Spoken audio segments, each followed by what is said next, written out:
de peticiones y de resoluciones. Llama la atención, señor Bosch, que el diferente criterio seguido por la Audiencia Nacional y el Tribunal Supremo, que como ya hemos dicho, hoy debía tomar declaración a la mesa del Parlamento. ¿Por qué el Supremo ha permitido posponer las declaraciones una semana, mientras que la Audiencia ya ha enviado a prisión a los exconsellers? Las defensas han alegado que los imputados recibieron ayer, día festivo, la citación para declarar en 24 horas ante una causa muy compleja, con una querella de más de 100 folios, con informes policiales de miles de folios, multitud de citas jurisprudenciales en la propia querella que se tenían que analizar y que no había tiempo material para poder defenderse de dicha acusación, ¿no? Es cierto que una citación tan precipitada se aparta de los usos habituales en los juzgados, donde lo normal es garantizar el derecho de defensa con un tiempo más adecuado, y por eso el Tribunal Supremo ha considerado que debe dar una semana para que se pudieran defender de manera adecuada los miembros de la mesa del Parlamento.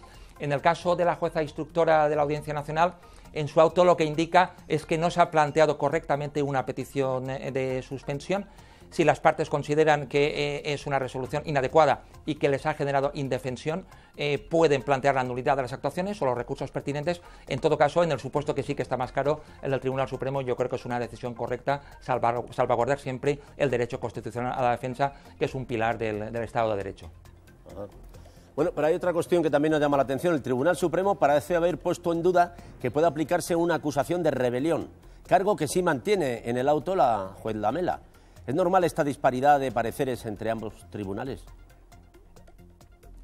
Puede ocurrir porque cada tribunal es independiente en su actuación y efectivamente hay matices entre las dudas que parece plantear el Tribunal Supremo y la posición de la Audiencia Nacional. Yo creo que aquí lo fundamental es que cada órgano judicial actúe de manera independiente, sin presiones de ningún tipo, y que en caso de discrepancia se presenten los recursos necesarios.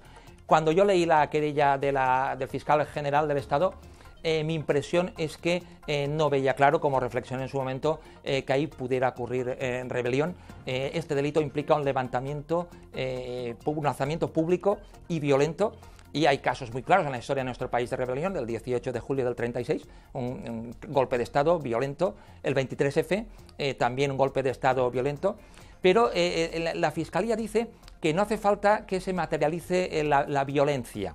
En este supuesto cita la sentencia del 23F diciendo que no llegó a dispararse a ninguna persona ni a causarle daño, y lo equipara con la situación de los Mossos de Escuadra, de las multitudes manifestándose, pero yo entiendo que no tiene el mismo encaje. Una cosa es que haya militares alzados apuntando a personas para tomar el poder de un país, y otra cosa que haya un riesgo potencial muy hipotético de que pueda producirse violencia. Por tanto, a mí me parece muy dudoso que aquí pueda concurrir rebelión. Y no es baladí la cuestión, porque el delito de rebelión puede llegar a 30 años de prisión en algunos casos. Ahora bien, que no haya rebelión no significa compartir que se diga que estamos ante procedimientos judiciales políticos. Esto no es así. A lo largo del proceso se han producido indicios de numerosas infracciones jurídicas. Se ha desobedecido la Constitución, el ordenamiento jurídico, las resoluciones del Tribunal Constitucional. Se ha gastado dinero en un referéndum que estaba suspendido. Se han desobedecido numerosísimas decisiones de órganos judiciales. Por tanto, ante ello hay que actuar de manera proporcionada, pero situarse fuera del Estado de Derecho, como han hecho las autoridades catalanas, necesariamente lleva a lo que estamos viendo, al caos, a la inseguridad jurídica, a callejones sin salida que pueden acabar en Bruselas o en órganos judiciales de nuestro país. Y por tanto, mi impresión es que si lo que se busca es otro encaje territorial o que haya un referéndum pactado, que es lo que pide la mayoría de la población española en todas las encuestas, esto se puede hacer desde el Estado de Derecho, pero no situándose fuera del ordenamiento jurídico. La jueza, señor Bosch, en su auto ha valorado el riesgo de fuga de los exconsellers en base a la huida de Carles Puigdemont. ¿Los delitos que comete uno de los querellados son aplicables al resto? Aquí hay una serie de problemas muy importantes sobre cuándo procede la prisión provisional. Y aquí hay un principio fundamental, que es el principio de libertad, que es un valor superior de nuestro ordenamiento jurídico. La prisión preventiva solo puede acordarse en casos muy excepcionales, porque no hay todavía una sentencia ni un juicio, casos vinculados al riesgo de fuga, a la reiteración delictiva o a la posible destrucción de pruebas, que aquí pueden haber elementos discutibles y con toda probabilidad formarán parte de la situación del recurso. Es difícil pensar que puede producirse reiteración delictiva cuando ya hay un 155, artículo 155 aplicado y unas elecciones en marcha. Es realmente difícil pensar que esto pueda pasar, pero bueno, es una cuestión que se ha valorado en el auto y que podrá discutirse en el recurso. Y efectivamente, en el riesgo de fuga, sin duda, la actitud del señor Puigdemont ha podido perjudicar a otros imputados, pero es cierto que los otros sí que han comparecido ante la justicia, incluso han venido en algunos casos desde Bruselas, con lo cual demuestran que no han querido sustraerse a la acción de la justicia. En consecuencia, me parece que en estos supuestos hay dudas sobre la aplicación de la prisión provisional que pueden plantearse ante otro tribunal independiente que siempre será el mejor situado con todos los datos a su alcance para resolver en derecho lo que proceda, y estas son las reglas de un Estado constitucional. Sí, incluso algunos analistas apuntan a que si finalmente la Fiscalía presenta una euroorden contra Puigdemont, el expresidente optaría por presentarse ante la justicia belga. ¿Qué consecuencias tendría esta decisión?